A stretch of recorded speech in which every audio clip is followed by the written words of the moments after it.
Hare Krishna. Please accept my humble obeisances. All glories to Srila Prabhupada. Today I want to show you how to make ghee. In the world, we usually find ghee in packages made by industrial process, and they call it ghee. But in fact, it is clarified butter or some other thing that is not ghee. The real ghee, as it's stated in the scriptures, it increases your lifespan, it improves your overall health. It's very, very nutritious and nourishing. And one of the main differences of real ghee is that it is cultured. There's two ways in which ghee or so-called ghee is made. One is by extracting the cream from the milk and then just basically putting that in a blender and obtaining butter. That is not cultured.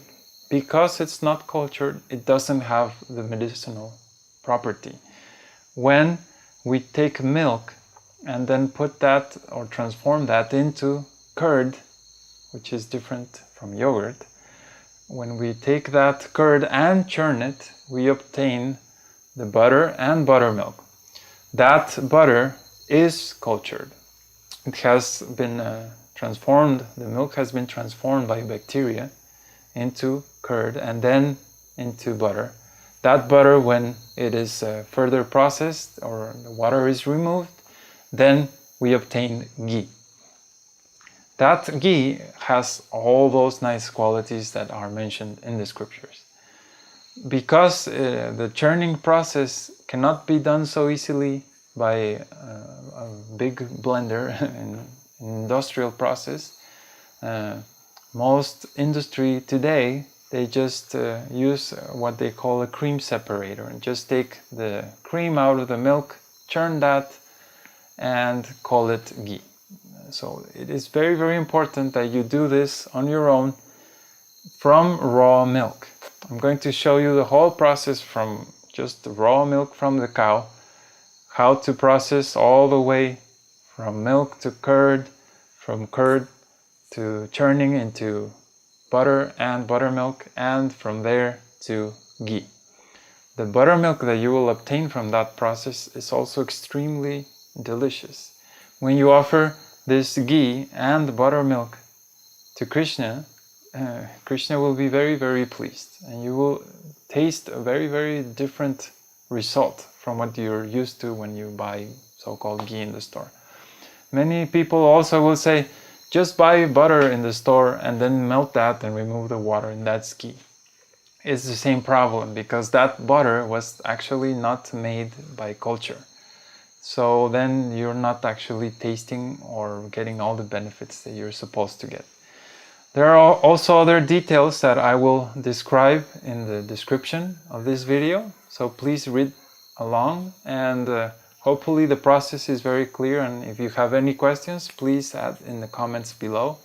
And please help me share this video because the cows need to be glorified properly, and if we know how to do these milk products, then there's more chance that people in the world will appreciate the value of the cow. Thank you. Hare Krishna. The first step is to get raw milk. It is best to get milk from the Cebu breeds from India. In this case, we have 15 liters of raw milk. The next step is to boil the milk. Sometimes the milkman has dirty hands or the milk gets contaminated somewhere in the process. So at this point it's best to boil it to ensure that milk is completely clean and free from any nasty bacteria. Then we will use this milk once it cools down to prepare the curd. If you have a thermometer, measure temperature until it reaches 110 Fahrenheit. If you don't have one, use body temperature as your reference. So now we are going to add the curd to the milk in order to produce more curd. It's approximately half a tablespoon per liter of milk. If you don't know how to make curd or don't have one, please watch this other video.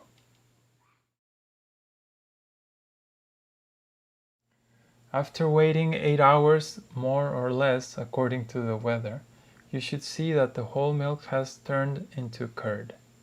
There should be no putrid smell, and the curd should not taste very sour either. It should look something like this, very, very nice and creamy and chunky.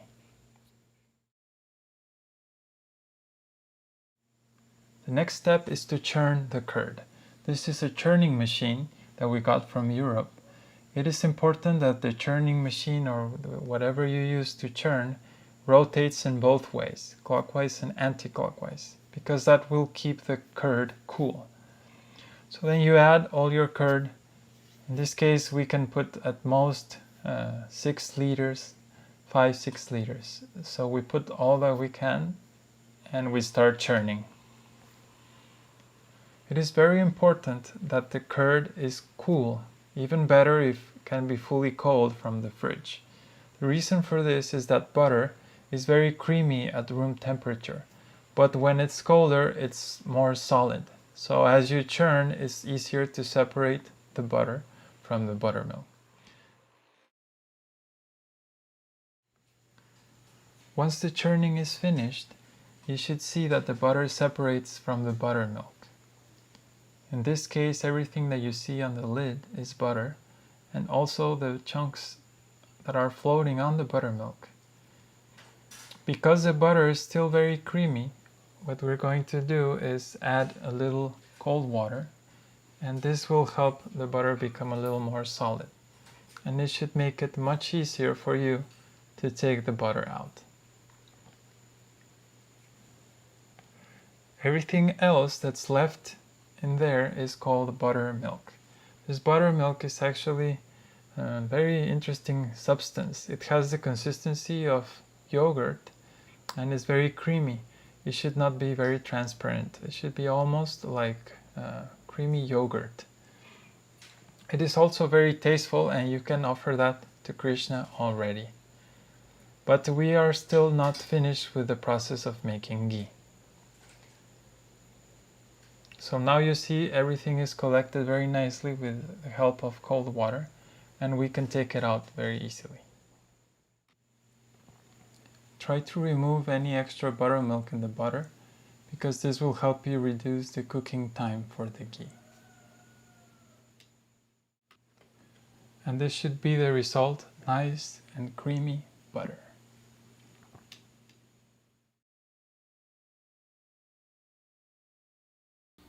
So now we're going to turn it to medium flame, and we're going to start to heat up the butter until it all becomes liquid. The water will come out as steam, and also solids will start to come out. So now we're going to let it cook, being careful that it won't burn. If the flame is too high, the solids will go to the bottom and stick, and it will start burning. We don't want that.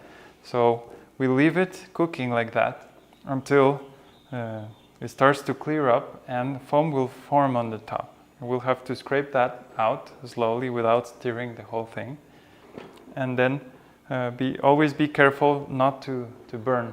If it starts burning in the bottom, the solids stick to the bottom, it's better to switch to another pot. So now it's heating up, and you see a little foam on the top. You still let it boil. So as you see foam forming on the top, you start scraping it out. Be careful if it gets too hot.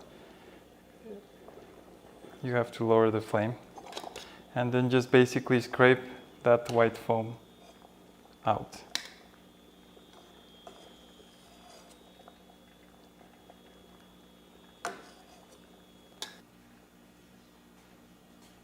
So it continues boiling. It's now in a rolling boil, and a lot of steam is coming out. So that's the water. And continue like that.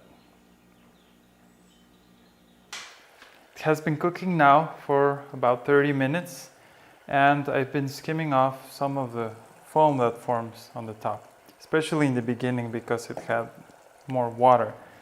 But now you see that it's turning golden, and that is the actual ghee. A lot of steam has been evaporating, that's all the water coming out, and now you see very nice golden color. So this is a part where you have to be careful not to put the flame too high, because solids will start to go to the bottom. And now it's in low flame. I had to reduce it because it was boiling too fast. And as you see the foam that forms on the top, you have to very, very carefully scrape it off, trying not to mix it with the ghee. So it's you'll get some ghee out too, but try to be very careful and just get the foam. We'll continue doing this until everything is clear.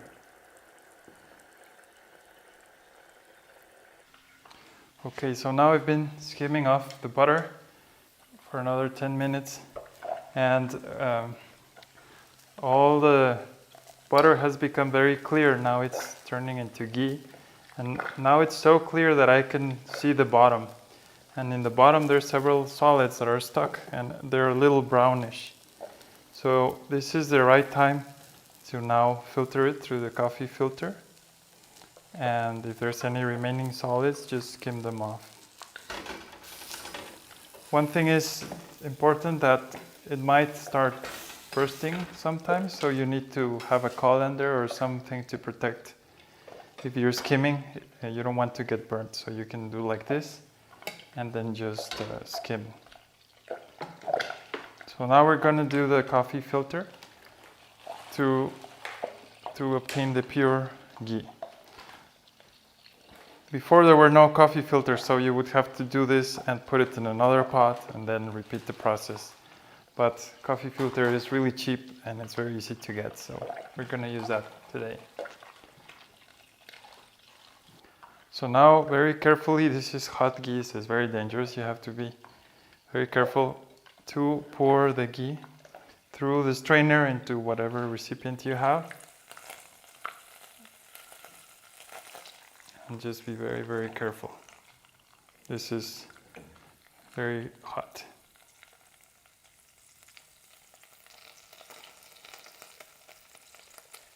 The pot ended up. It has lots of solids on the bottom, some of them brown, burnt. This is why when you're taking the solids out earlier, you don't want to mix the whole pot. You don't want to move the bottom, because otherwise it will blend back in. And if this burns too much, then it makes the whole ghee brown. So this is our result, very nice, clear, pure ghee. And it's about 1.5 cups.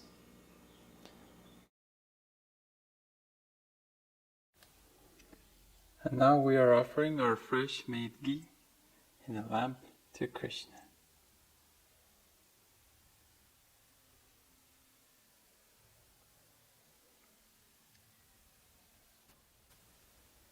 Hare Krishna.